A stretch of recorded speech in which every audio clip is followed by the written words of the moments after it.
панчынка, дзеці вайны. Ім не спявалі маткі-калыханкі, яны не чулі казак ад дзядоў, палохаў іх ахрыплы голас танка, трывожыў іх журботны енк удоў. Яны не плакалі бяссоннымі начамі, калі ад бомбаў неслі іх услеп.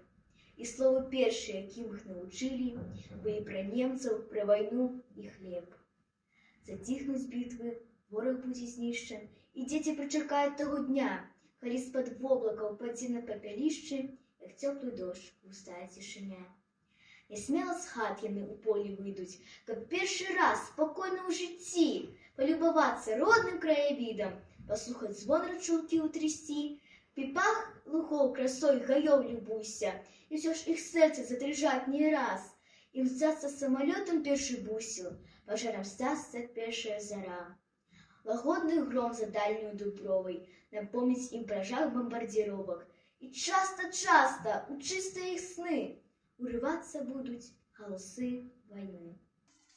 Іван Чыгрынаў. Начны бой. Па зямлі плыў добры ціхі вечар, калі нарэшце была з'едзена салдацкая каша. Мінула яшчэ гадзіна, і адразу ж апусціўся сняг, што рос каля школы. Артылерысты пастроіліся на дарозе і рушылі ўслед за сваёй адзінай гарматай. Уначы пачаўся на весяці бой. Каля могілак грамыхалі калоцячы зямлю гарматы. Пад вокнамі школы, не заціхаючы, гулі машыны.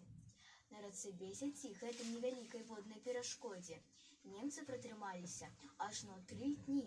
Наша пяхота многа разоў падымалася ў атаку, але варожыя кулямёты, што стаялі на высокім правым беразе, кожны раз прымушалі яе адкаціцца назад, засесці ў сваіх акопах на ўскрайку лесу.